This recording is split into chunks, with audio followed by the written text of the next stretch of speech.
Une idée m'avait envahi. Une idée qui ne me lâcherait plus tant que je ne l'aurais pas codée. Je m'appelle Satoshi Nakamoto.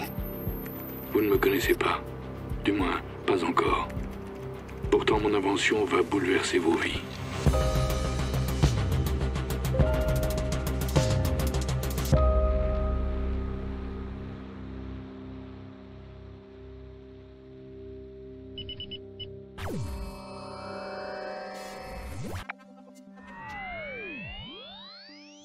Avec la mise en réseau de tous les ordinateurs, nos vies seraient numérisées, réduites à une somme de données qu'il suffirait de collecter, d'additionner. Chaque mot, chaque geste, chaque transaction. Internet perdait peu à peu son statut de fenêtre sur le monde pour devenir un outil de contrôle. Une nouvelle économie naissait. Nous en serions la matière première.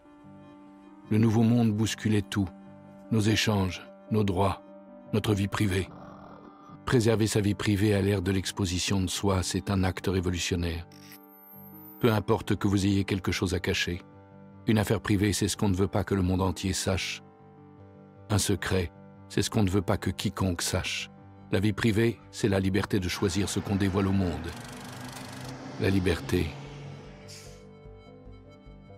With the growth of the internet, it became necessary for everyone to have access to strong encryption.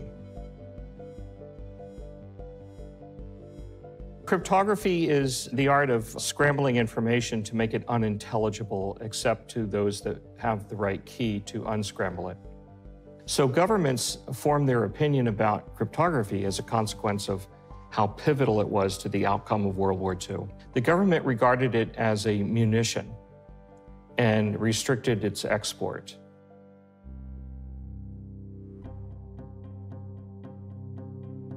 The cypherpunks, a group of activists in the San Francisco Bay Area, were quite interested in promoting strong encryption. Pour nous, les cypherpunks, la liberté n'est pas négociable. Nous la plaçons au-dessus de tout. C'est pour elle qu'on se bat. En 1993, dans son manifeste, Eric Hughes avait déjà tout dit. À l'ère électronique et dans une société ouverte, la vie privée est indispensable.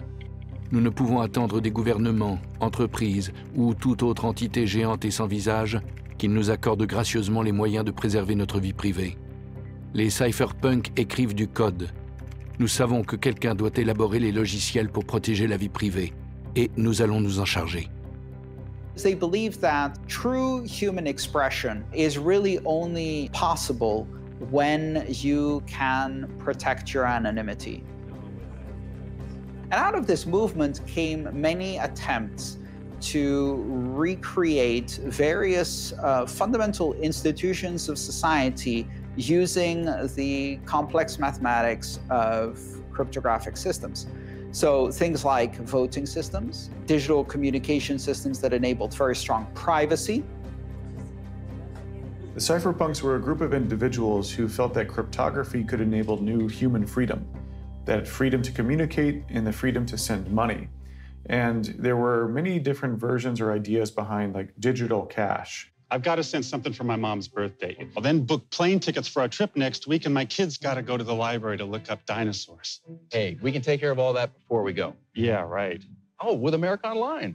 America Online can do all that? If you can control people's money, you can control every aspect of their life. If you can surveil people's money, then you know everything you need to know about them. How about sending your mom some nice flowers? All you do is click on Marketplace, we place an order.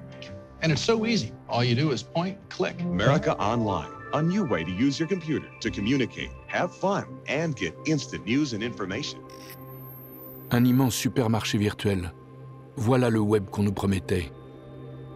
Pour nous, échanger représentait tout autre chose. Ça faisait plusieurs années qu'il y avait une forme de défiance aussi vis-à-vis du système financier traditionnel. Ça faisait des décennies que certains acteurs travaillaient aussi sur des monnaies pair à pair, puisque avec Internet, c'est super, on démocratise l'information, mais on n'avait pas vraiment cette monnaie qui allait avec Internet, qui serait une monnaie mondiale, universelle, qui ne dépende pas d'une banque centrale. Donc c'est vrai qu'il y avait un manque. Celui qui contrôle les échanges contrôle la liberté. Puisqu'Internet devenait une immense interface d'achat, il lui fallait son cash, et vite, anonyme, infalsifiable. sans intermédiaire.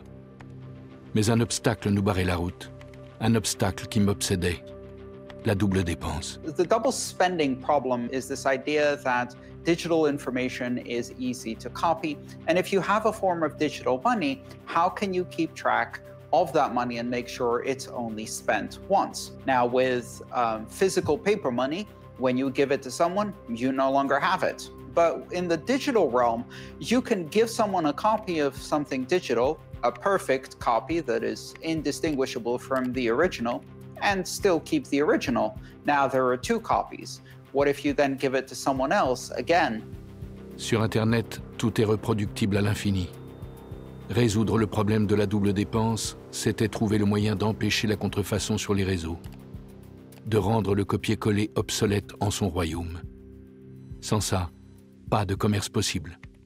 En inventant l'unicité numérique, je serais le Gutenberg d'Internet. C'était technologiquement très complexe à résoudre, donc ça a mis des décennies pour arriver. Bitcoin, c'est le fruit de dizaines d'années de réflexion, d'acteurs passionnés, et aussi d'un mouvement idéologique libertarien, cypherpunk derrière.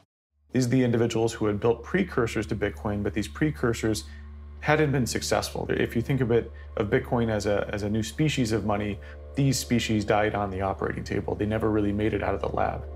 And so the cypherpunks wanted to create a digital cash, but they had no idea how money worked.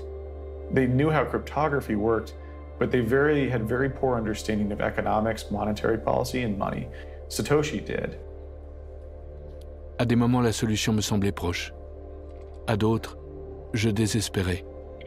The stock market is now down 21%. It was the worst day on Wall Street since the crash of 1987. This could be the most serious recession in decades. What started in America last year has now spread to every part of the world. Autour de moi, le monde de la finance s'écroulait. Leurs instruments, leurs règles, la création monétaire, une fiction, un tissu de mensonges, d'algorithmes opaques, de codeurs sous-traitants, l'opposé de ce que moi j'étais en train de créer depuis 1 an et demi. Un monde mathématique, ordonné, universel, ouvert. Le code de Bitcoin me hantait jour et nuit. Lehman Brothers had just collapsed. There had been massive bailouts. It was a huge, super stressful time period in the world. Et puis un jour c'est arrivé. Ça marchait. La double dépense pulvérisée par la cryptographie. Transparence absolue. Anonymat préservé. Bitcoin était prêt.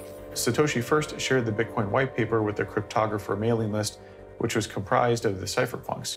October 31st, 2008 is when he releases the white paper.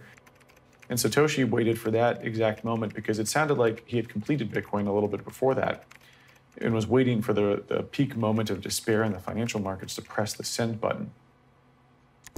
A technical scientific paper that described in just over 8 pages in beautiful detail, very concisely, very clearly, the primary technical ideas of Bitcoin.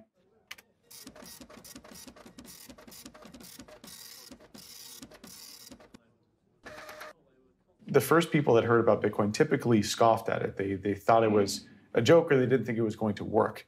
A few months later, he released the code. In the Genesis block, he has a headline from the Times, UK Chancellor on the verge of second bailout for banks. So he's very much, this is a very aggressive stance, anti-banking, anti-central banking, anti-government. In his writings, he goes, the core root of the problem with money is it requires trust to make it all work. We must trust the banks. We must trust the merchant processors. We must trust the central banks. And he goes, with Bitcoin, we remove that needed element of trust.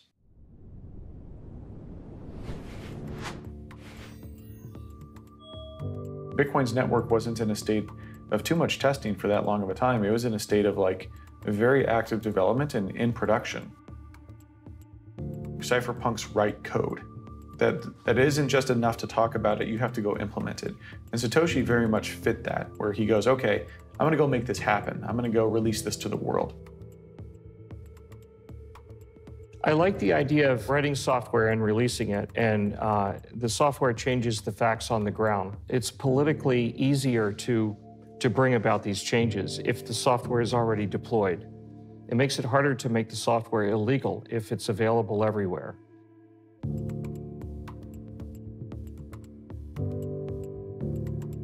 Le programme était lancé. J'avais gagné une bataille contre les banques, contre les États. Le Bitcoin ouvrait la possibilité de nouveaux échanges. Qu'est-ce que les gens allaient en faire? The FBI calls it the most sophisticated criminal marketplace on the internet. Thousands of drug dealers used it to sell drugs and completely hide their identities. Tout allait changer.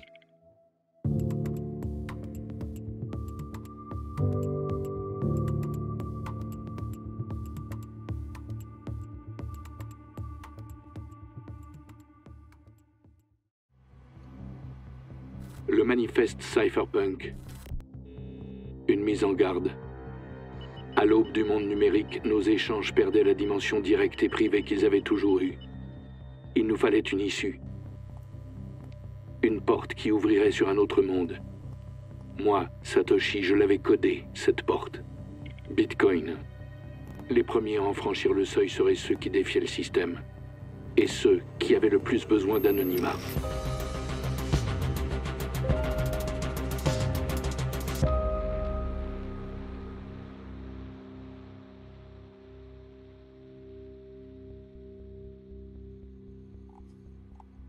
À ses débuts, le programme réclamait beaucoup d'attention.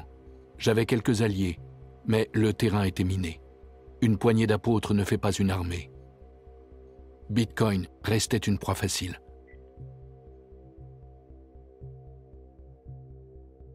Bitcoin certainly wasn't 100% perfect right off the bat. There were a few bugs, few flaws. From a network perspective, it very easily could have been crushed by, a really motivated attacker. But luckily that didn't happen. I think most people dismissed Bitcoin, and governments included, dismissed Bitcoin as silly money for a long time, and most governments still do. Comment attribuer de la valeur à une nouvelle monnaie? Dans un premier temps, à son coût de revient. $1 pour 1500 bitcoins. La confiance suivrait. Late 2010 and 2011, there was a few OTC markets where people would essentially on the forums be like, hey, I'm selling 10,000 Bitcoin, and someone go, cool, I'll buy it for $10. C'est pas devenu une monnaie du jour au lendemain. D'ailleurs, c'est même pas évident qu'on puisse dire aujourd'hui que c'est une monnaie. De mon point de vue, c'est plutôt une monnaie en devenir. Pas parce que l'État, à un moment donné, dit voilà, ça c'est une monnaie, mais parce que, tout simplement, de plus en plus de gens décident de l'utiliser comme monnaie.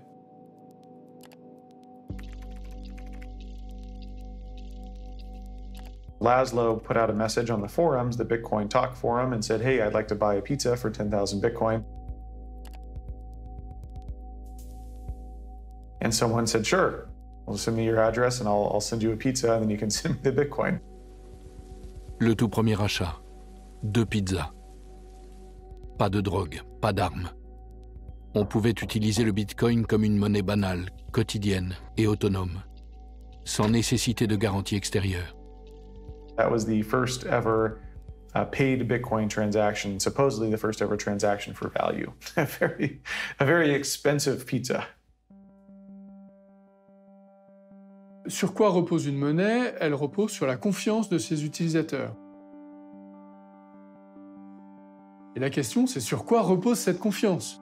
Pour les monnaies actuelles, les monnaies étatiques, on a confiance dans ces monnaies parce que ces monnaies sont émises par l'État, on peut payer nos impôts dans cette monnaie et l'État garantit une forme de monopole de ces monnaies sur le territoire national. Et là, on a cet objet nouveau, complètement inédit, qui nous oblige à nous réinterroger sur ce que c'est que la monnaie. To understand Bitcoin, you have to first question why governments exist, why they have control over money, what is the origins of money, and then you also must understand why this current system is broken, why fiat money and why government money is broken, why are they allowed to print trillions of dollars during COVID? What gives them the right to do that? You're born into the system where you're not supposed to question it. And this is requiring you, kind of like in the Matrix, when you wake up from the system, you have to wake up from the Matrix and try to understand all of these components of why your reality isn't working. Julian Assange, the founder of WikiLeaks, has been put on Interpol's most wanted list. Tonight in Britain, Julian Assange is awaiting arrest by British police. But the WikiLeaks founder remains defiant, suggesting the US is out to kill him. Tonight, Assange isn't relenting, suggesting that if anything happens to him, all the remaining secret cables will be released to the world at once. Les États ont vite fait d'investir le numérique, de l'envahir de leur violence, du machiavélisme de leurs intérêts. Wikileaks allait apprendre qu'on ne s'attaque pas frontalement aux secrets des puissants. Ce que j'ai appris, moi, du destin d'Assange, c'est qu'il y a des lignes rouges à ne pas franchir et des précautions drastiques à prendre en toutes circonstances.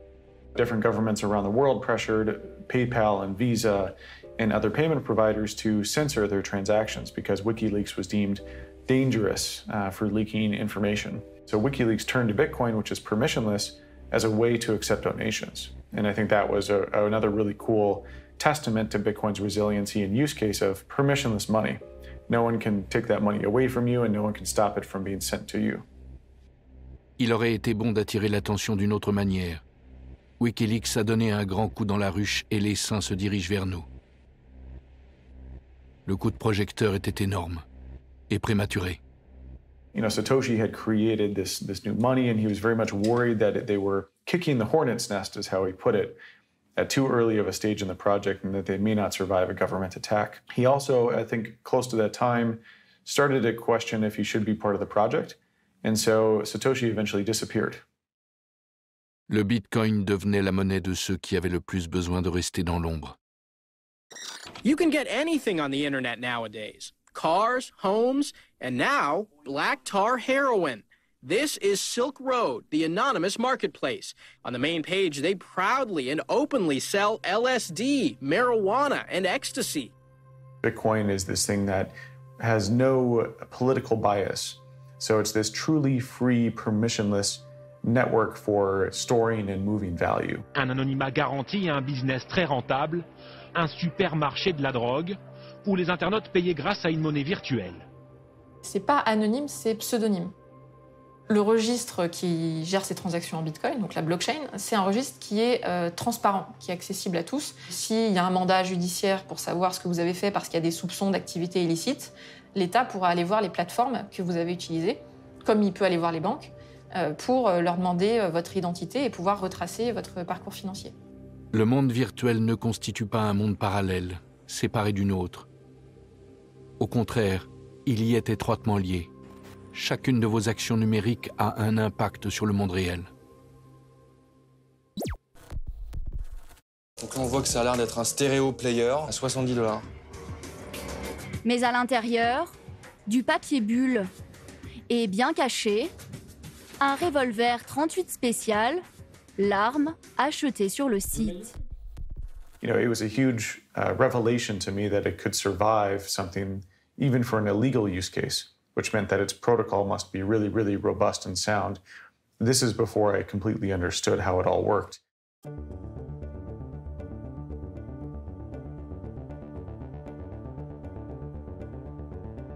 Je n'avais pas créé le Bitcoin pour protéger les criminels, mais pour rendre les transactions autonomes, libres.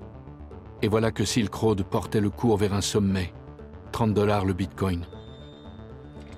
C'est à ce moment-là que j'ai décidé de prendre mes distances. Plus de postes publics, quelques mails privés avec les développeurs de Bitcoin. J'oriente, je conseille. Ça s'arrête là. Why did Satoshi disappear? I remember he disappeared after Gavin Anderson came back and said, hey, I just had a meeting with the CIA. They wanted to talk to me about what Bitcoin is. En avril 2011, je reçois un mail de Gavin Anderson, l'un de mes développeurs. Il a accepté une invitation de la CIA pour parler du Bitcoin. Satoshi never wrote an email ever again. That was it. Gavin ne savait rien de moi, rien de rien. J'ai quand même coupé net. Je ne voulais prendre aucun risque.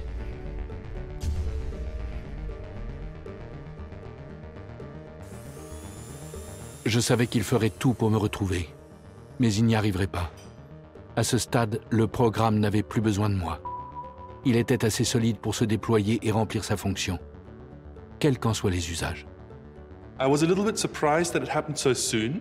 I would have thought that he takes a bit more leadership in the project. I think Satoshi understood, and this is why he stayed pseudonymous. He knew that if there was a human behind the project, that would always be a weakness. Le fait qu'il n'y ait pas de responsable identifié fait que Bitcoin est un peu moins vulnérable. Il n'y a personne qu'on peut aller poursuivre, attaquer, mettre en prison, condamner parce qu'il a créé Bitcoin et parce qu'il aurait encore un pouvoir sur Bitcoin. En fait, plus personne n'a de pouvoir sur Bitcoin, même le créateur de Bitcoin.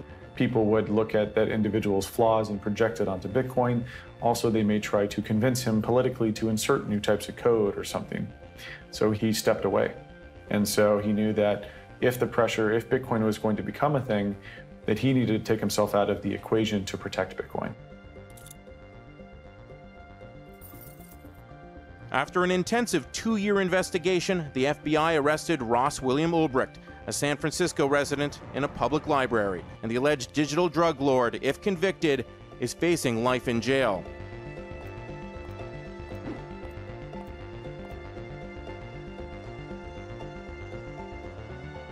Finalement, de Satoshi, on ne sait rien sauf ce qu'il a écrit. We know that he's an English speaker. He uses some UK spellings for words, but he only does it twice. We know what times he posted on the Bitcoin Talk forum, what time zone he may live in. Chaque fois qu'il est question de savoir si quelqu'un est Satoshi, on dit non mais Satoshi devrait pas être comme ci, devrait pas être comme ça. D'abord, 1, vous savez pas qui c'est. 2, si c'est un génie, il est forcément un peu farfelu. Hein, c'est pas un monsieur tout le monde. Et 3, il a pu changer. That's the extent of our knowledge. I'm not in Bitcoin. But your address in Bitcoin, I don't know anything about it. 64-year-old Dorian Satoshi Nakamoto emerged from his Southern California home Thursday and walked right into a media frenzy. Hours after Newsweek magazine claimed he was the mystery man behind Bitcoin.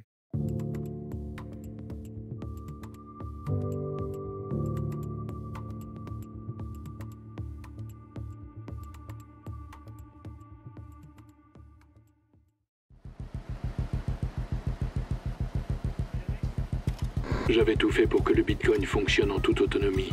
Sans moi, Satoshi, son créateur. Sans intermédiaire. La confiance reposerait sur le code. Elle s'incarnerait dans le réseau. Dans mon silence, le Bitcoin s'épanouissait, se consolidait. La multiplicité et la dispersion grandissante des machines qui faisaient tourner mon programme le rendaient inattaquable. Chercher à découvrir ma véritable identité n'y changerait rien.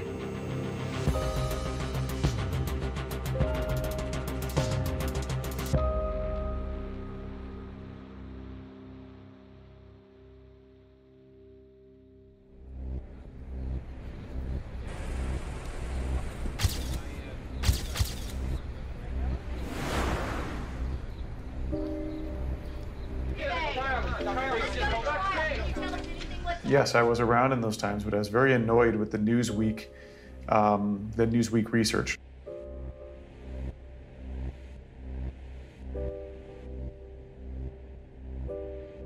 What Newsweek did is they found a guy named Satoshi Nakamoto, and they're like, we found him.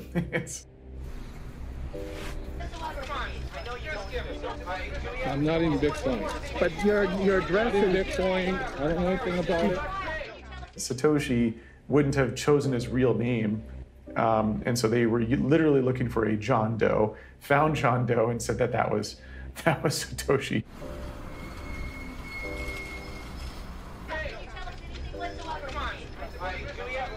It's very poor journalism because they went to his home, they kind of harassed this guy, and so he was put under the spotlight, and he was just a very quiet dude. He didn't really want to be found. So it was a very uncomfortable position for him and very unethical on Newsweek's part. The main reason I'm here is to clear my name that I have nothing to do with Bitcoin, nothing to do with developing. I was just an engineer doing something else.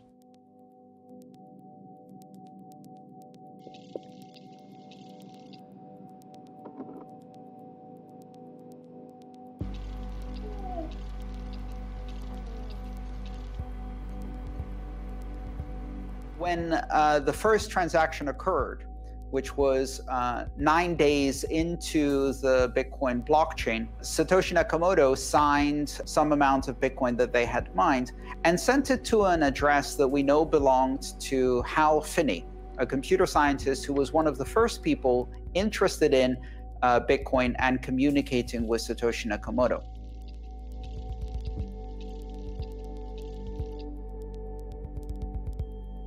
Hal had built reusable proof of work. He had kind of built some of the key components that enabled Bitcoin to be successful. Satoshi was asking for help in terms of people needed to help him get it all built and help mine it and kind of incept it. And so Hal and Satoshi worked together, and Satoshi sent him the first ever Bitcoin transaction. Un système libre, c'est un système autonome. Ça, Hal l'avait compris. Le Bitcoin ne constitue pas qu'une simple monnaie d'usage numérique, mais un moyen de s'organiser en toute indépendance.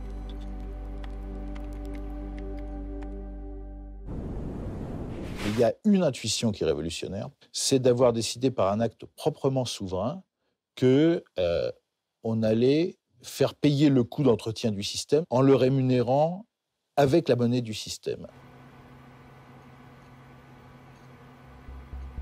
Bitcoin, c'est le nouvel or, de l'or numérique. Comme l'or, la quantité de Bitcoin est limitée. Comme l'or, plus il y a de chercheurs, plus il est difficile d'en trouver. What's mining? It's a big question, you know. It's an industry and it's a bit of a philosophy also, but most of all, it's like the cornerstone of Bitcoin technology. It's a currency system, right? So in the currency system, you either own currency or you're sending it. That's pretty much all you do with currency, right? And how you would usually build that into a computer system is that you have a database. And this database lists like who owns how much money. And when someone wants to send money, you just change the database. But if you want to do it in a decentralized way, like Bitcoin does it, all the participants in the Bitcoin ecosystem store a copy of the same database. And when someone wants to make a transaction, which is to change the database, then he has to coordinate with everyone else to make sure that everyone agrees that this is a kind of okay thing to do.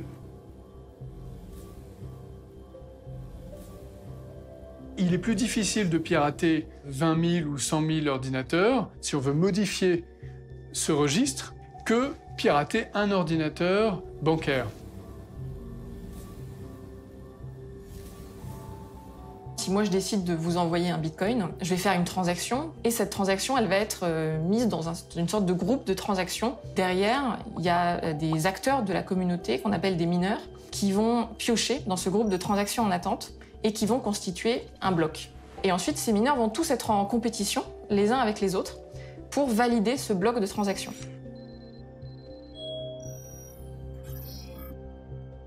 The network kind of creates a very complex mathematical riddle that someone has to solve in order to progress the blockchain, to create a new block in the blockchain. Et on n'a pas d'autre choix que de tester toutes les combinaisons possibles. À pile ou face, ça veut dire sortir à peu près 90 fois pile de suite. Alors vous pouvez essayer, vous n'y arriverez pas de votre vie. Ça veut dire qu'il faut le faire des milliards de fois. Bon, ça ne veut pas dire que le problème soit compliqué, c'est que c'est onéreux en matériel et en énergie. Et il y en a un qui va réussir plus vite que les autres, qui va gagner cette compétition, qui va donc gagner des bitcoins, c'est comme ça qu'il est encouragé à faire ça. Et il va dire aux autres, voilà, regardez, j'ai réussi la compétition, les autres vont dire, ok, bravo, c'est toi qui valides le bloc, ce bloc va être ajouté au registre, et à ce moment-là, la transaction va être considérée comme validée, et donc vous aurez reçu le bitcoin que je vous ai envoyé.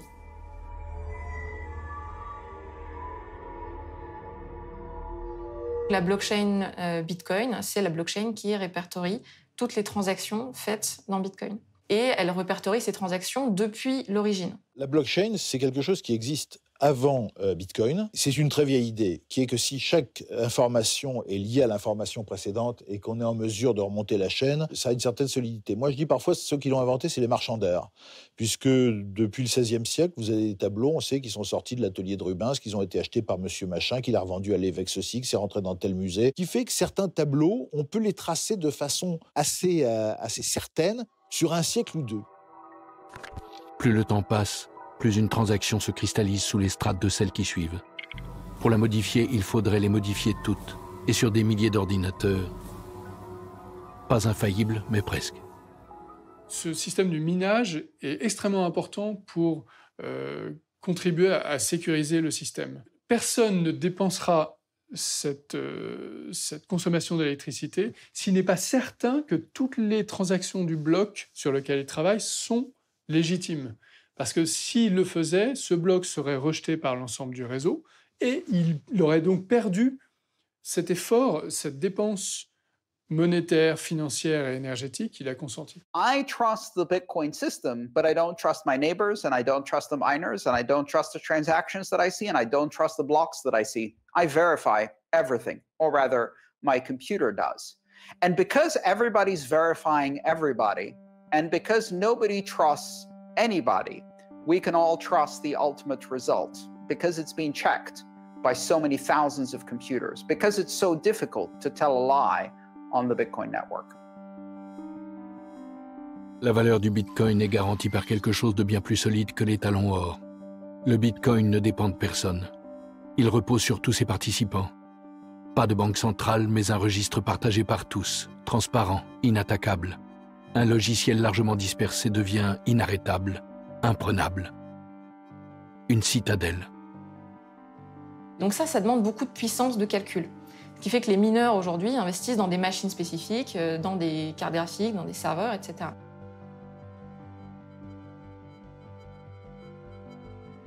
People are worried that Bitcoin mining is using too many natural resources and is polluting the environment disproportionately.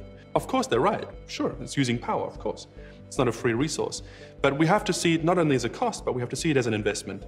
We're let's say, spending all this power and energy on Bitcoin. What are we getting?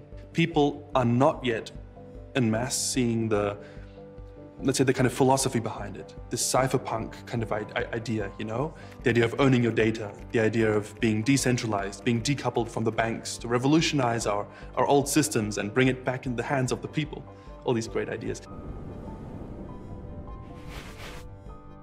People think that if you go like the cheap way and the easy way, then you'll use coal power. And if you invest more money and you do the more responsible thing, then you'll go for green power.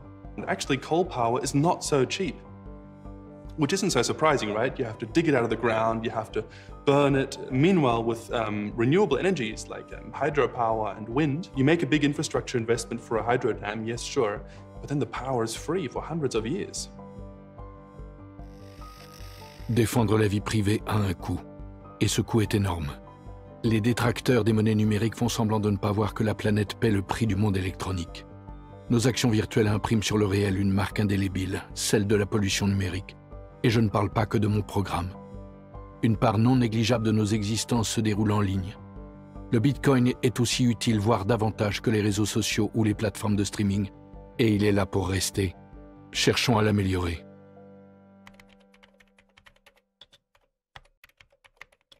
I think Hal Finney actually would have anticipated what we're seeing now. And you can see in like those emails that are public, that were between him and Satoshi, talking about the carbon footprint, talking about more and more like miners kind of becoming professional miners. All of these things, I think, were talked about in the first days of Bitcoin being published. And it's just a mirror of how things actually happen.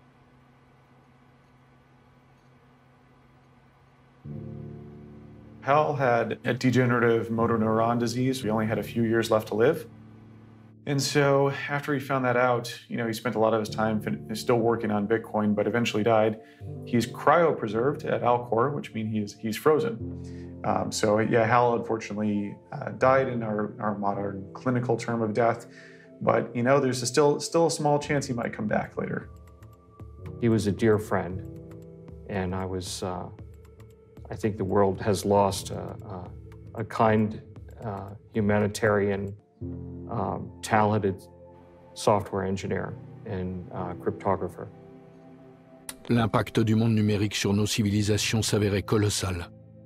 Nous vivions en direct l'avènement d'une société nouvelle, aux organisations différentes, qui aurait forcément besoin de sa monnaie, sans frontières, inarrêtable, autonome et donc libre, le Bitcoin. Une mécanique de précision à toute épreuve. Ah, juste un détail, comme l'or, le Bitcoin allait rendre les gens fous. So you're going to show me that Satoshi Nakamoto is you? Yes.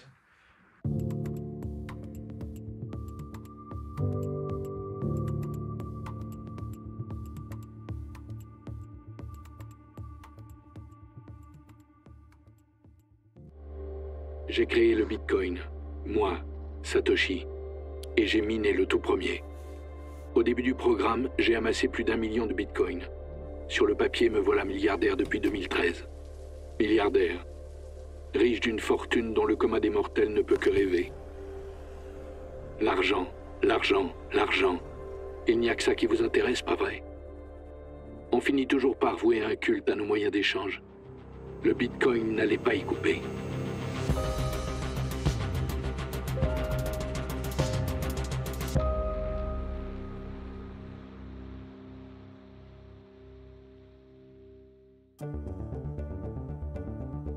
That was a pretty wild year because from the start of the year to the end of the year, Bitcoin went from $10 to 1,000, which is a 100-fold return. In January 2013, there was only a dozen of us who would show up to the Bitcoin meetup in San Francisco. And then in March, when the price hit 260, there was 100 people.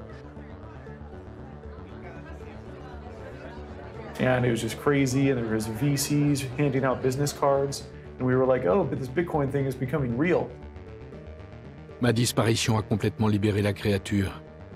La valeur du Bitcoin devenait hors de contrôle. Sur les plateformes d'échange, le jeu de l'offre et de la demande en faisait un objet de spéculation hyper volatile. Un jour, vous pouviez vous acheter une pizza. Le lendemain, une voiture de sport. Un peu instable pour une monnaie. People talked about Bitcoin to the US Congress. There's a lot of companies that raised money to go build products and services. Bitcoin hitting $1,000 really blew people's minds that this was like a new technology, a new valuable money. Of course it's growing, right? More and more people are hearing about it, the philosophy behind it, owning your own data and being against the banks. La confiance s'érode de plus en plus. Et plus elle s'érode, et plus elle alimente l'intérêt pour d'autres formes de monnaie, plus aptes à garder de la valeur que les monnaies étatiques. Dont Bitcoin, bien sûr. J'avais décidé dès le début que le Bitcoin serait une ressource finie. Rare. L'émission de Bitcoin prévue à l'avance diminue avec le temps. Un jour, elle cessera totalement. Nos monnaies classiques, elles peuvent être émises de manière discrétionnaire par les banques centrales, sans limite, sans contrôle de la population, sans contrôle démocratique. Et finalement, qu'est-ce que c'est que cette monnaie? Quel est le sens, quel est l'intérêt de continuer à payer des impôts, par exemple, alors qu'on peut créer de la monnaie sans limite? Satoshi's brilliance was in the monetary policy. He invented, pure digital scarcity with Bitcoin's 21 million hard cap. There will only be 21 million, there will never be more. Et donc, les bitcoins existants auront plus de chances de conserver de la valeur, voire d'en prendre, ce qui est en train de se passer, plutôt que de voir leur valeur diminuer dans le temps.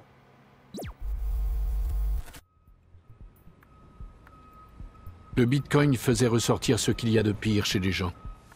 Apparemment, il ne pouvait pas y avoir d'or numérique sans ruer vers l'or. Il y a quelques mois, il jette un vieux disque dur sans penser qu'il y avait stocké les données nécessaires pour accéder à un petit trésor. S'il ne valait pas grand-chose quand il les a acquis en 2009, les 7500 bitcoins de James Howells représentent aujourd'hui 5,5 millions d'euros. To get your money, you would need that hard drive. Yeah, there's a specific file on that hard drive called a wallet file, which the Bitcoin is stored in. And without that file, there is no way of getting the money back because there is no central server that records a log of it. So a Bitcoin wallet is the analogy of your bank account, but you're in control of it yourself. You can hold the password, the private key, yourself, not share it with anyone else, but you can share other people like a view access, which is like the public key. And you can give everyone this view access to show how much coins you have or to allow them to transact with you, but not your private key, which you use to actually unlock your wallet to send funds. And what's cool about that is no one else in the world can get to your Bitcoin unless they have that private key, which is both a good and a bad thing. If you lose your private key or you forget the password that encrypts your private key, well, it's lost for all eternity. And that's the thing, right? In a decentralized system, there's no central entity that you have to trust to make it work. It's got pros and cons. There's also no one that you can write an email to. There's no support service that can help you. How do you feel stood here? Well, absolutely devastated, as you can imagine. I just wish I could go back in time and not throw that drive away. Je n'ai pas créé le Bitcoin pour que vous deveniez millionnaire, mais pour inventer une monnaie numérique libérée des intermédiaires. Pourtant, tout ce qu'on retenait de mon invention, c'est qu'elle faisait et défaisait des fortunes.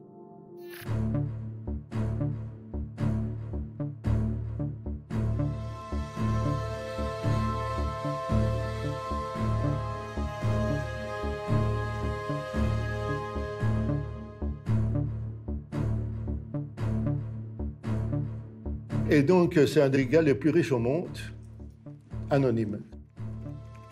Riche en bitcoin, riche de ma propre monnaie.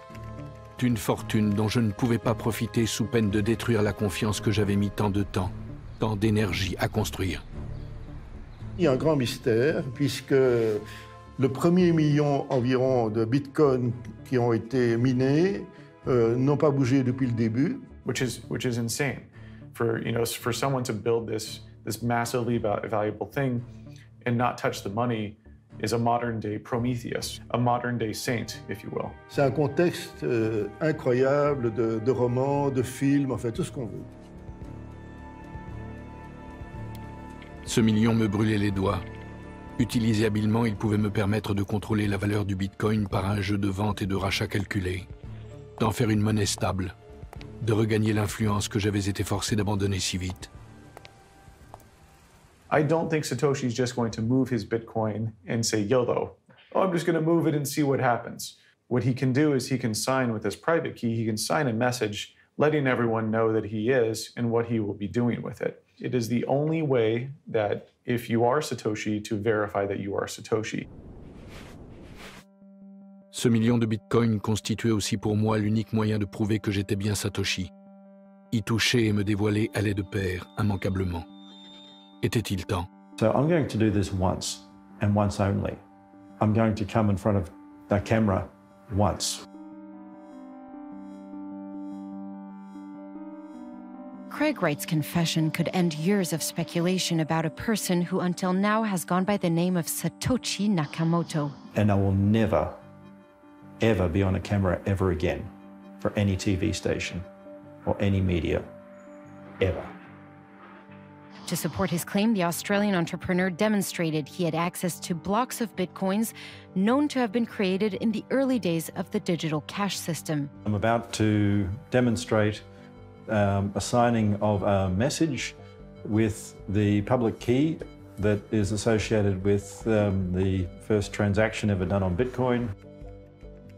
J'ai préparé la réunion avant la démonstration avec quelqu'un qui, lui, assistait à la démonstration. Et cette démonstration c'était un cryptologue, hein, était faite pour convaincre des journalistes, mais pas pour un cryptologue, et donc ça a foiré.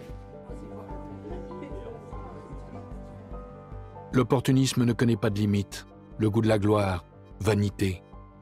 L'anonymat est le prix de ma liberté.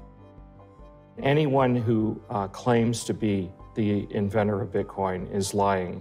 Some people will believe, some people won't. And to tell you the truth, I don't really care. Maybe I should rephrase that.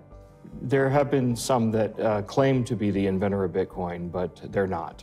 I don't want money, I don't want fame, I don't want adoration. They're absolutely, positively not the inventor of Bitcoin.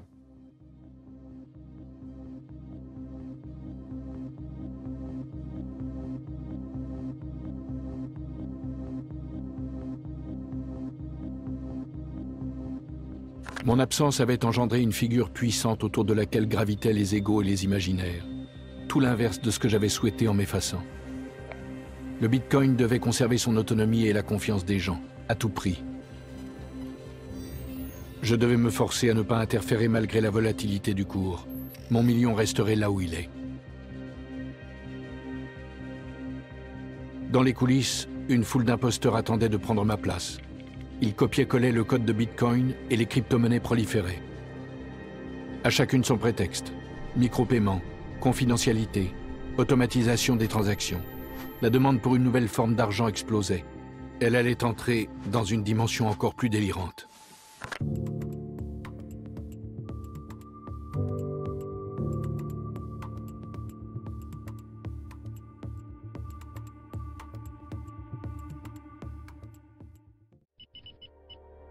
J'étais devenu l'observateur impuissant de ma propre invention.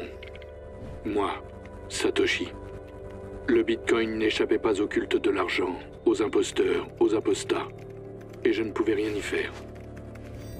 Ma création. Un nouveau mécanisme d'échange décentralisé dont tout le monde disposait librement. Même le système se l'appropriait. Ce système que j'avais toujours combattu. Celui qui parasite les rêves, qui avait brisé Internet. Parti d'un idéal, j'allais me retrouver face à ce que le capitalisme produit de plus monstrueux.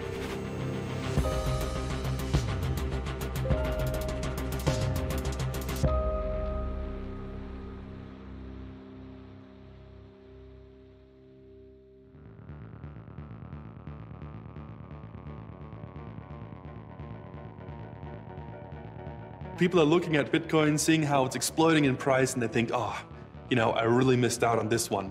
But I should have bought in. And then they're looking for the next best opportunity to invest in something else, to hopefully have the same price increase as with Bitcoin. And ready for those guys are the altcoins. Plus rapide, plus anonyme, moins énergivore. Tout le monde voulait recréer le Bitcoin, mais en mieux. Et au passage répliquer l'ascension vertigineuse de son cours. Début 2018, la capitalisation totale des crypto-monnaies s'élevait à 800 milliards de dollars. 800 milliards. Avec mon million de Bitcoin, je faisais une entrée fracassante dans le top 50 des personnalités les plus fortunées du monde. 44e fortune mondiale. Virtuelle. In 2017, and previously to that, in 2014, we also saw the emergence of many other competing systems that are trying to capture the magic of this idea and either are genuinely trying to make new things with it, or in many cases are fraudulently trying to capture the enthusiasm without any substance. On ne peut pas faire des milliers et des milliers de transactions par seconde sur Bitcoin. Et on ne peut pas programmer les transactions d'une manière très sophistiquée. Donc les autres crypto-monnaies ont essayé d'améliorer ces aspects de leur côté. Simplement, elles ont dû faire des concessions en termes de niveau de sécurité, en termes de complexité, parce qu'on ne peut jamais gagner sur tous les tableaux. This was like everyone was creating their own altcoin, launching it, you know, lots of different mining algorithms being thought of, and everyone had their own coin suddenly. J'avais appris aux gens à battre monnaie, et ils ne s'en privaient pas. Les promesses d'enrichissement immédiat pullulaient, d'innombrables projets inutiles voyaient le jour. Certains avaient même inventé un système de levée de fonds en crypto-monnaie pour créer de nouvelles crypto-monnaies.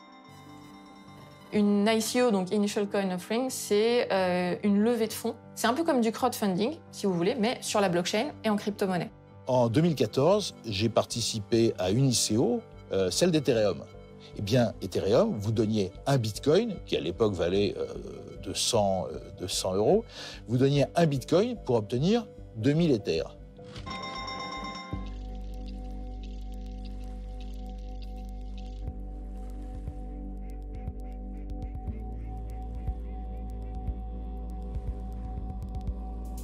At that time, it was the ICO bubble, and any startup that wasn't achieving financial success immediately was looking at pivoting, including my own. We weren't going to get more funding from the VCs, and the CEO decided to pivot to do an ICO. And so I brought up with her concerns about the model of, hey, why do we need a token here? And then I quit. Plein d'entrepreneurs se sont dit, ah bah, j'arrive pas à lever des fonds de manière classique, je vais aller lever des fonds en ICO. Sauf qu'évidemment, ça marche pas comme ça. L'ICO, ça peut pas être un plan B parce qu'on n'arrive pas à lever des fonds de manière classique. Les projets souvent qui ont très bien marché avec des ICO, c'est des projets qui créent un produit blockchain ou crypto et qui vont créer une nouvelle crypto-monnaie. By the end of 2017, like all of a sudden, every single person worked in blockchain. Like, they were like, yes, my company pivoted. Yes, I just joined a new company. Okay, I'm a designer for a new protocol. Like, I was so confused. It was such a surreal experience for me because I was like, wait, just a few months ago, like, I was asking people, what is this thing? And nobody knew. Une blockchain, à la base, c'est simplement une base de données, un grand registre qui va répertorier les transactions faites dans une crypto-monnaie. La blockchain en soi, c'est pas tellement révolutionnaire. Ce qui est révolutionnaire, c'est l'idée de consensus décentralisé. Pas de consensus sans confiance, la caractéristique principale de toute monnaie. Avec Bitcoin, cette confiance, je l'avais décentralisée, incarnée dans un programme à toute épreuve. Si j'avais réussi à rendre la monnaie autonome, à la désintermédier, pourquoi ne pas le faire avec tout? Immobilier, assurance, finance. Le potentiel de mon invention semblait infini. finding systems that decentralize trust and that actually remove the need for trust. Because you can verify, you don't need to trust anymore. This is amazingly powerful. And with a bit of understanding of the philosophy behind the blockchains and what they can actually provide, you can really see how a blockchain is an incredibly powerful base layer for many other potential applications in the future. La blockchain. Ah, même pas le rouage le plus innovant de Bitcoin. Une chaîne de blocs sans décentralisation, sans minage, est peu de choses. Je n'avais jamais vu un tel emballement pour un simple terme technique. Il y a eu une hype médiatique autour des blockchains en 2015, 2016, 2017. Et du coup, beaucoup de gens se sont fait une image un peu fausse de ces technologies. Startups had an incentive to put the word blockchain in their fundraising deck, because then they could raise twice as much money. Big corporate companies like IBM, Deloitte, these massive consultancies, they were incentivized to use the word blockchain because you could sprinkle it on your company strategy. And so when anyone asked, what is your strategy for innovation? It was one word, blockchain. No one knew what it meant. Everybody is so excited about blockchain that they kind of lose their minds. If you have a bicycle shop and you rename the bicycle shop the blockchain bicycle shop, then your stock goes up in price, right? Better yet, you can also sprinkle some AI, a bit of quantum, and you've got half the startup field out there. You can say our AI quantum blockchain does something, but you still haven't solved anything interesting. Évidemment, le terme blockchain n'a pas été promu par hasard. Il a été promu aussi en raison du caractère dérangeant et sulfureux de Bitcoin. Comme si Bitcoin représentait un tabou et qu'on avait besoin de trouver un autre terme pour parler de cette révolution en cours. In reality, when you try to apply blockchain technology to other things, you realize how intricate and how woven together all the components of a blockchain are. You can't just take out a piece, you can't just take out an engine and just hope that you can use that to go somewhere. The killer app for blockchain is cryptocurrencies. When you combine blockchain with proof of work, you get Bitcoin.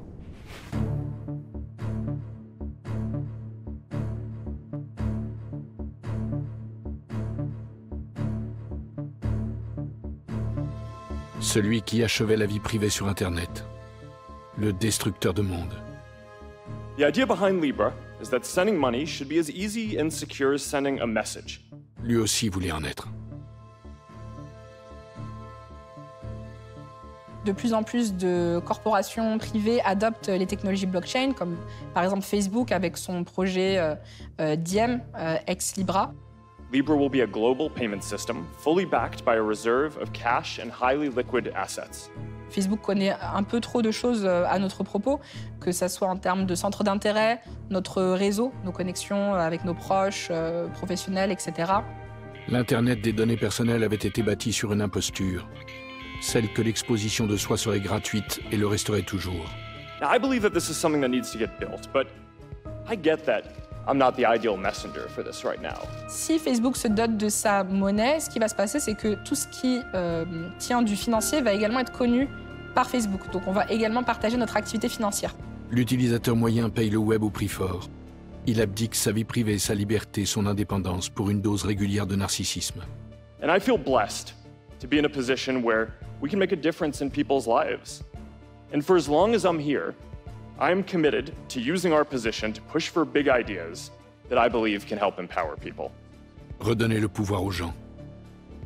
Le cynisme connaît le prix de tout, mais la valeur de rien. En donnant au monde des armes pour qu'il protège sa vie privée, j'avais aussi fourni des outils à ceux qui s'accaparaient nos données personnelles. Ceux qui, assoiffés de puissance, se servaient de l'argent comme d'un outil de domination absolue. L'effondrement de la vie privée n'intervient pas brusquement. Il s'annonce par signes successifs jusqu'au point de bascule. Et nous y étions presque. Après l'entreprise la plus puissante du monde, l'État ayant le plus de velléité de contrôle sur nos vies allait se mettre à frapper sa monnaie à coups de 0 et de 1.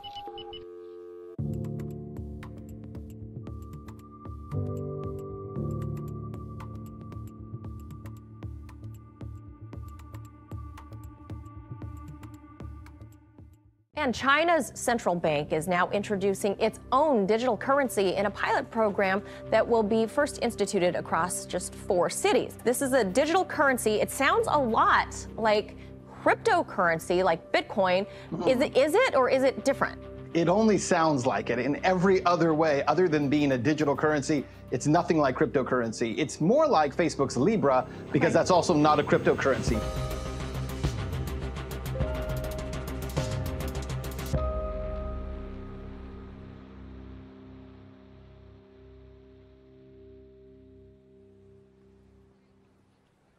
Nous, les cypherpunks, nous avions prophétisé le chaos.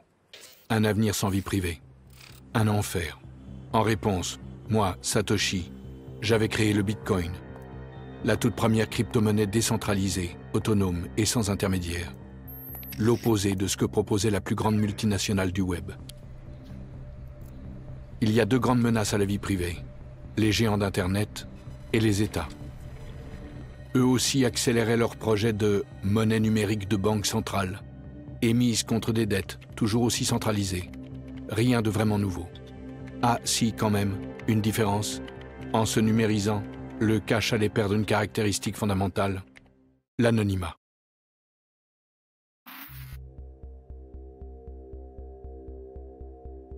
Les données personnelles aujourd'hui, ça a énormément de valeur, mais peu de gens en sont conscients.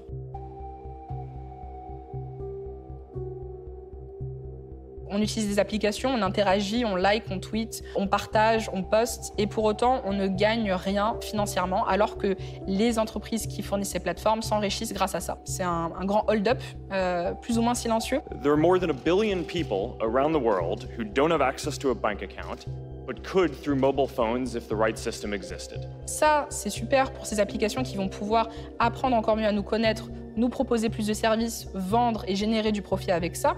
Mais en plus de ça, ils ont une intime compréhension de qui nous sommes. But there's a reason that we care about this, and that's because Facebook is about putting power in people's hands. Avec une monnaie centralisée, stable, adossée à des monnaies gouvernementales, Facebook n'allait pas révolutionner les échanges, non, juste les monétiser.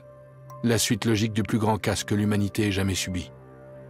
Le pire était encore à venir. On voit que les GAFA ont envie d'avoir leur crypto-monnaie, ce qui va aussi améliorer leur pouvoir sur les gens, sur l'économie, sur la vie des individus. Et puis on voit des entités comme les États, et notamment des États totalitaires, être tentés d'avoir leur propre crypto-monnaie pour améliorer leur contrôle sur la vie privée des gens et leur contrôle sur l'économie. Et d'ailleurs, les tentations des États démocratiques européens d'émettre leur propre monnaie digitale, c'est un petit peu pour la même chose quand même. Pas de manière totalitaire comme en Chine, mais il y a quand même une logique similaire. Un moyen de paiement qui est en train de prendre de l'importance en Europe et qui, depuis un long moment, est très très important en Asie et notamment en Chine, c'est le téléphone mobile. En Occident, on a d'un côté Facebook, WhatsApp, ses comptes bancaires, ses abonnements à des journaux. Le modèle chinois, c'est d'avoir mis tout ensemble. Et tout ensemble dans un pays qui respecte très peu les libertés individuelles, comme on le sait. Ce qui veut dire, très concrètement, un accès à l'ensemble de la vie des personnes qui est rendu possible par le fait que tout est dématérialisé, donc tout laisse une trace électronique.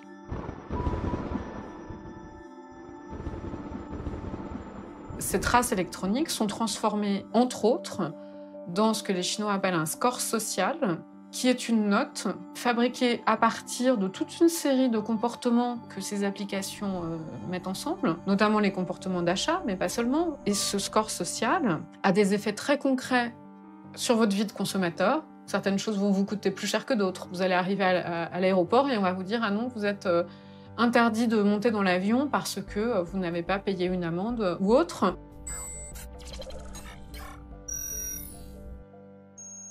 Donc là, on voit vraiment un risque très important sur la vie privée, sur les libertés individuelles, si ces outils techniques sont utilisés à des fins de surveillance. Leur puissance se construit au prix de vos libertés, de votre vie privée. Une monnaie numérique d'État ultra centralisée, opaque, traçable, qui se servirait de vos données contre vous. Exactement ce que nous, les cypherpunks, avions craint. Le cauchemar. C'est une chose d'anticiper la fin de la vie privée, c'en est une autre de la vivre. What's surprising isn't that China is building a totalitarian financial surveillance system. They are a totalitarian society. What is surprising is that European authorities and American authorities and Japanese authorities are also considering, and in some cases gleefully anticipating, the eradication of cash and the ability to do surveillance and control of all financial payments from every point to every point. Le totalitarisme des nations se mesurait maintenant à l'aune du degré d'avancement de leur monnaie numérique.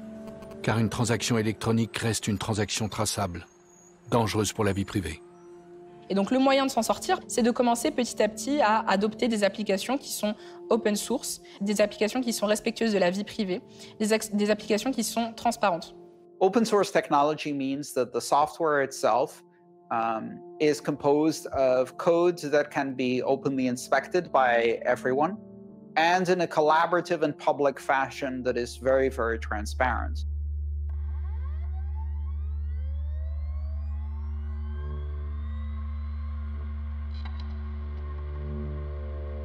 That's something really beautiful. In addition to being open source, Bitcoin has this collaborative development system. In Bitcoin, what we're aiming to do is have a decentralized decision-making system so that it's a community that decides, okay, what goes in, what changes get made, what shouldn't we do, etc. And anybody can participate, anybody can propose what they think is good changes. That said, it is a very specific, complex piece of technology. So the people you are working with, collaborating with, and in some cases even competing with, are world-class cryptographers, world-class software engineers at the top of their game. La disparition de Satoshi Nakamoto fait qu'il n'y a aucune figure d'autorité, aucune figure centrale vers laquelle on peut se retourner en cas de problème ou pour prendre des décisions difficiles. Ça crée une indépendance et une valeur pour le réseau Bitcoin que d'autres protocoles n'ont pas puisqu'on connaît leurs fondateurs. We don't know if Satoshi Nakamoto is a name by one person or if it's the name of a group of people working together. Connaissant le processus d'imagination, surtout dans ces domaines-là, il faut une discussion. C'est aussi un élément interne. Il faut avoir un débat et il faut aussi avoir une stratégie. Comment est-ce qu'on va lancer ça, etc.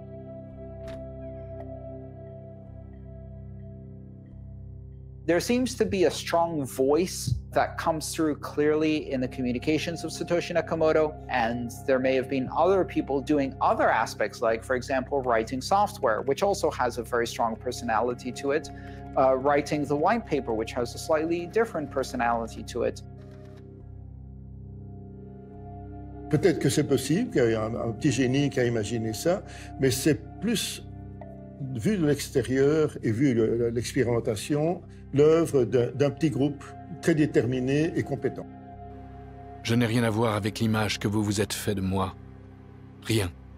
Par touche, j'ai dessiné un portrait déformé et flou, aux antipodes de ce que je suis en réalité. J'ai 40, 50, 60 ans. Je suis une femme, un homme, une intelligence artificielle. J'ai agi seul, à plusieurs. Quelle importance? Le Bitcoin est collectif par essence, la suite logique de plusieurs dizaines d'années de recherche faites par d'autres que moi. Bitcoin a été codé à 10, à 100, à 1000 claviers. Encore aujourd'hui, c'est comme ça qu'il grandit. Il y a 12 ans, Bitcoin, c'était quelques personnes autour d'un white paper qui lancent un protocole. Aujourd'hui, Bitcoin, c'est des milliers de nœuds, des mineurs, des centaines de milliers de personnes, voire des millions qui possèdent du Bitcoin, et surtout aujourd'hui des entreprises qui investissent dans Bitcoin. Donc le chemin parcouru est immense, et surtout ce qu'on voit, c'est que ça accélère.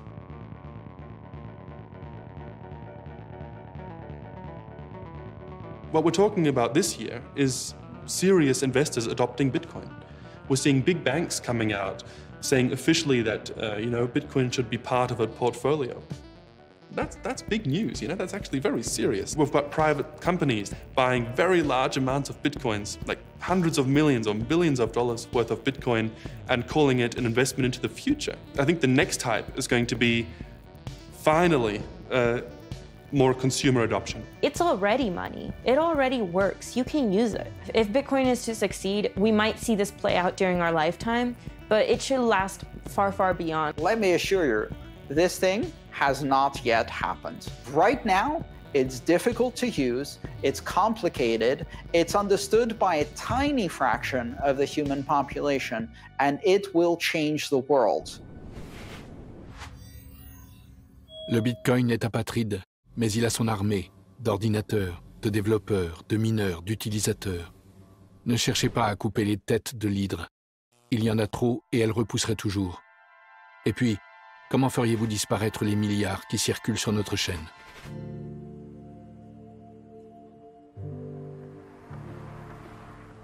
La disparition de Satoshi, c'est finalement la dernière touche à l'œuvre de Satoshi Nakamoto. Le Bitcoin, si Satoshi Nakamoto existait et qu'on connaissait son identité, il n'aurait pas le potentiel et l'impact qu'il a actuellement et qu'il aura dans l'avenir. C'est un petit peu comme la touche finale sur une œuvre d'art. There are people who essentially worship Satoshi. And if Satoshi wasn't anonymous, then they would be worshiping an individual who, no matter what that individual said or did, would be disproportionately influential in this project. So I think it's brilliant and powerful that Satoshi stayed anonymous. En termes de symbole, le fait qu'il y ait une sorte de quête du père, qui est un créateur un peu divin, ça contribue à créer une forme de mythologie, de mythe de Bitcoin. Or, les mythes ont une utilité pour donner du corps aux choses, et notamment pour une chose aussi virtuelle. Although, in my heart, I would love to know, in my brain, I really hope we never find out who this individual or group of individuals was. Aujourd'hui, je ne suis pas loin, sous une autre forme, un autre alias. Je code toujours pour protéger la vie privée. C'est ce que font les cypherpunks. Le Bitcoin s'étend de plus en plus, inévitablement. C'est une monnaie, mais aussi un actif financier, une réserve de valeur et un outil spéculatif. Vous croyez le saisir, il vous échappe. Moi, Satoshi, j'ai juste voulu créer une alternative aux banques, aux États, aux entreprises géantes et sans visage. La liberté se doit d'être conquise et reconquise sans relâche. C'est pour elle qu'on se bat.